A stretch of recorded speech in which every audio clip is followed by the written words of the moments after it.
নমস্কার, শিলিগুড়ি এক্সপ্রেস আপনাদের সকলকে স্বাগত। আমি ঋতু। শিলিগুড়িতে মন্দির ভাঙার প্রতিবাদে হনুমান চালিসা পাঠ, বিজেপির বিক্ষোভ। তৃণমূল কংগ্রেস পরিচালিত শিলিগুড়ি মিউনিসিপাল কর্পোরেশনের বিরুদ্ধে শহরের বিভিন্ন মন্দির, বিশেষ করে এসএফ রোডের হনুমান মন্দির রাতের অন্ধকারে ভেঙে দেওয়ার অভিযোগ তুলে তীব্র প্রতিবাদে ফেটে পড়ল বিজেপি। শনিবার 28শে জুন দুপুর 1টায় এই ঘটনার প্রতিবাদে ভেনাস মোড় থেকে কর্পোরেশন ভবন পর্যন্ত বিক্ষোভ মিছিলের আয়োজন করা হয়।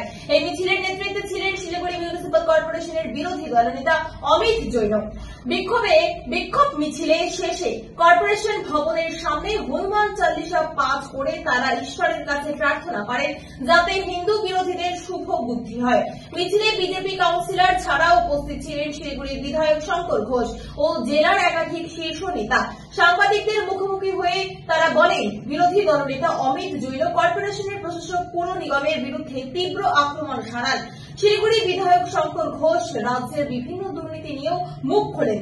সদ্য কসবায় ঘটে যাওয়া আইন বিভাগের ছাত্রীর ধর্ষণ কাণ্ড নিয়েও রাজ্য সরকারের তীব্র সমালোচনা করেন তিনি। বিজেপির দাবি, শহরের মন্দির ভাঙার মাধ্যমে তৃণমূল সরকার হিন্দু ধর্মীয় ভাবাবেগে আঘাত করছে।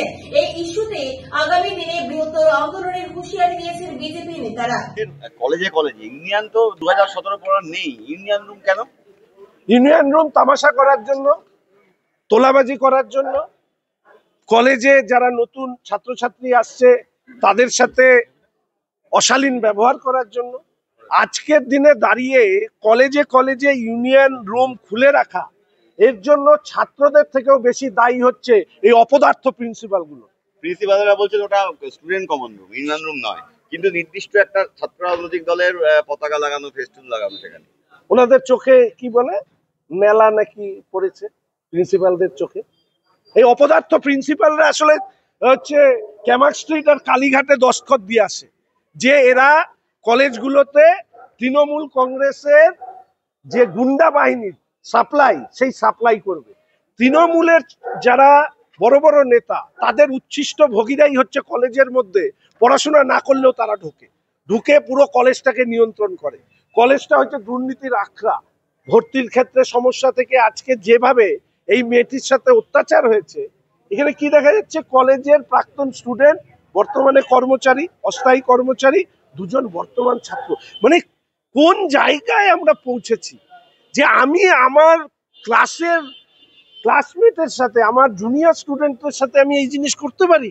অভিযোগকারী এফআইআর লিখছেন গার্ডকে রীতিমতো সেখান থেকে বের করে দেওয়া হয় এবং দুজনের উপস্থিতি। আরে গার্ড প্রিন্সিপালকেই পাত্তা দেয় না, প্রিন্সিপালরাই ভয়ে উঠে বসে। কাদের ছত্রছায়া? তৃণমূল। শুনলাম নাকি এখানে অশোক দেব, যাকে আমি ভীষণ শুনেছি তার কথা, অত্যন্ত নামী ব্যক্তিত্ব। তো অশোক দেবের মতন মানুষ যদি এই ধরনের ছেলেদেরকে সুপারিশ করেন, তাহলে বুঝতে হবে এই দলটাই পচে গেছে। আরে 100টা তৃণমূলের মধ্যে তো এক বিধায়কদের মধ্যে অশোক দেবকে আমি ব্যক্তিগতভাবে কোনোদিন এই ধরনের কিছু শুনিনি। সেই অশোক দেব সুপারিশ করেছে এই ছেলেটি 12 সালে প্রথম ভর্তি হয়, কলেজ থেকে বেরিয়ে যায়, তারপরে মনে হয় 17-18তে এসে আবার নতুন করে ভর্তি হয় স্পেশাল পারমিশনে। সেই স্পেশাল পারমিশন দেওয়ার ক্ষেত্রেও গভর্নিং বডি, ওকে অস্থায়ীভাবে কর্মচারী রাখার ক্ষেত্রেও গভর্নিং বডি। আমি বলছি, বাচ্চারা যারা কলেজে ফার্স্ট ইয়ারে ঢুকবে তারা সাবধান।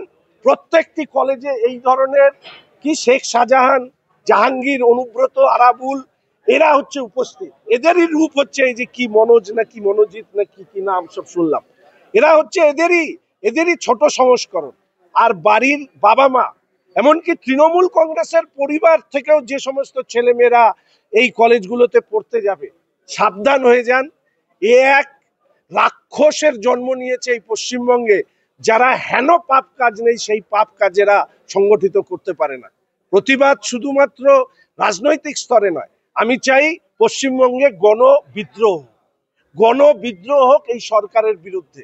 আরজিকর থেকে এই অবধি যে চেহারা পশ্চিমবঙ্গের হয়েছে, গণবিদ্রোহ ছাড়া আর কোনো রাস্তা নেই এই সরকারকে মোকাবিলা করা।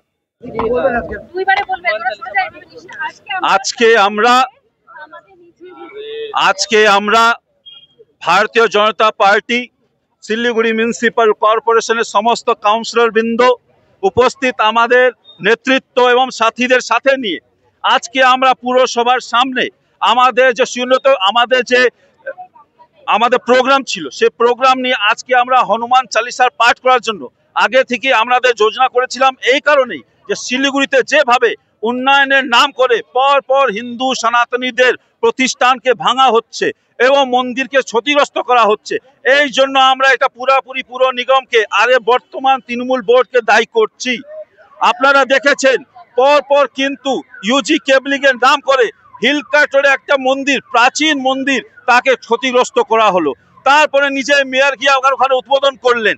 আমরা এটা বুঝতে পারছি না, একদিকে আপনারাই ভাঙছেন, অন্যদিকে আবার নির্মাণ করছেন। এসএফ রোডে গত পরশু দিনের একটা ঘটনা, ওইখানে একদম প্রাচীন একটা মন্দির, সেটাও কিন্তু ক্ষতিগ্রস্ত হলো। তার কারণ হচ্ছে মিউনিসিপাল কর্পোরেশন ওখানে একটা জায়গা আছে, সে জায়গাকে ক্লিয়ার করতে গিয়ে সে মন্দিরকেও কিন্তু তারা ভাঙতে চালু করলো। রাতে খবর পেয়ে আমরা ওখানে পৌঁছালাম, আমরা জিনিসপত্রকে আটকালাম, না হলে সে মন্দিরকে ভাঙার একটা বড় পরিকল্পনা কিন্তু পুর নিগম নিয়েছিল। তারপরে আমরা দেখলাম কি মাননীয় মেয়র বলছেন, তার ভাষার এখন দেখলে আমাদের খুব দুঃখ হয়েছে। তিনি বলছেন যে যে ভাষায় বিজেপি কথা বলবে সে ভাষায় আমরা উত্তর দিব। শিলিগুড়ি একটা মহানাগরিক যেভাবে কথা বলছেন আমরা খুব দুঃখিত, কিন্তু ওনার এই কথাবার্তার উত্তর কিন্তু আমরা গণতান্ত্রিকভাবে দিব। উনি বলছেন যেভাবে কিন্তু বিজেপি উত্তর চাইবে সেভাবে আমরা উত্তর দিব। লাস্টে আমি এটাই বলতে চাই, একটা রাম বিসমিলের একটা কথা ছিল, এই কথা অনুযায়ী আমি দুটা লাইন বলবো মাননীয় মেয়রকে উদ্দেশ্য করে। উনি বলেছিলেন, রামপ্রসাদ বিসমিল, তিনি বলছিলেন যে যে হাত মে লিয়ে हथियार दुश्मन बैठा है उधर, हम भी अपना सीना लिए बैठे हैं इधर।